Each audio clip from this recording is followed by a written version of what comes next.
Good morning. Good morning. Funny, isn't it? Funny, isn't it?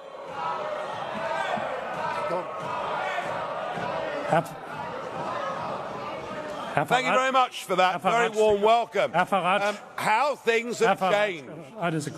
Just a second, Mr. Farage. Ladies and gentlemen, one major quality of democracy is that you listen to those, even if you don't share their opinion.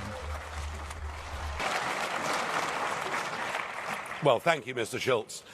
Isn't it funny?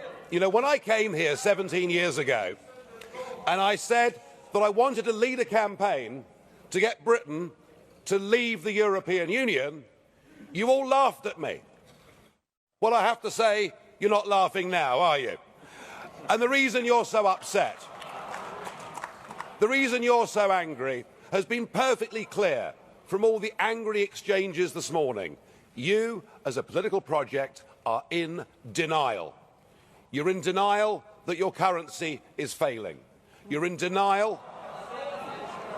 Well, just look at the Mediterranean. No. As a policy to impose poverty on Greece and the rest of the Mediterranean, you've done very well. And you're in denial over Mrs. Merkel's call last year for as many people as possible to cross the Mediterranean into the European Union has led to massive divisions between countries and within countries. But the biggest problem you've got, and the main reason the United Kingdom voted the way that it did, is you have, by stealth, by deception, without ever telling the truth to the British or the rest of the peoples of Europe, you have imposed upon them a political union. You've imposed upon them a political union. And when the people in 2005 in the Netherlands and France voted against that political union, when they rejected the Constitution, you simply ignored them and brought the Lisbon Treaty in through the back door. What happened last Thursday was a remarkable result. It was indeed a seismic result, not just for British politics, for European politics, but perhaps even for global politics too, because what the little people did, what the ordinary people did, what the people who have been oppressed over the last few years and seen their living standards go down, they rejected the multinationals, they rejected the merchant banks, they rejected big politics, and they said, actually, we want our country back, we want our fishing waters back, we want our borders back, we want to be an independent, self-governing, normal nation, and that is what we have done, and that is what must happen. And in doing so, we now offer a beacon of hope to Democrats across the rest of the European continent. I'll make one prediction this morning.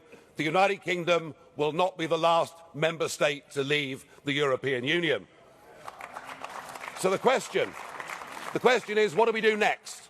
Now, it is up to the British government to invoke Article 50. And I have to say that I don't think we should spend too long in doing it. I totally agree, Mr. Juncker, that the British people have voted. We need to make sure that it happens. But what I would like to see is a grown-up and sensible attitude to how we negotiate a different relationship. Now I know that virtually none of you have ever done a proper job in your lives, or worked in business, or worked in trade, or indeed ever created a job. But listen, just listen. Herr Farage, Augenblick. Mr. Farage, just a second. Ladies and gentlemen, I do understand that you're getting emotional, but you're acting like UKIP normally acts in this chamber, so please. Kopieren Sie sie nicht. Herr Farage, ich will Ihnen allerdings eins sagen. Ihre Äußerung, Farage, however, I would say dass one die thing to Kollegen hier you. in diesem Hause niemals einen ordentlichen Job gemacht hätten, The fact Sie müssen that nicht von you're sich auf andere claiming schließen. Das nobody geht has so done nicht. a decent job in their life, you can't really say that. I'm sorry. No, you're quite right, Mr. Schulz. UKIP used to protest against the establishment, and now the establishment protests against UKIP. So something has happened here. Let us listen to some simple, pragmatic economics. We, between us, between your countries and my country, we do an enormous amount of business in goods and services. That trade is mutually beneficial to both of us. That trade matters.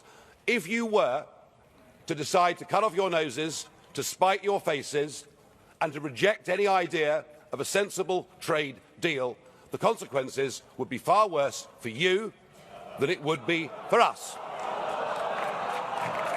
And even no deal is better for the United Kingdom than the current rotten deal that we've got. But if we were to move to a position where tariffs were reintroduced on products like motor cars, then hundreds of thousands of German workers would risk losing their jobs. So why don't we just be pragmatic, sensible, grown up, realistic, and let's cut between us a sensible tariff-free deal, and thereafter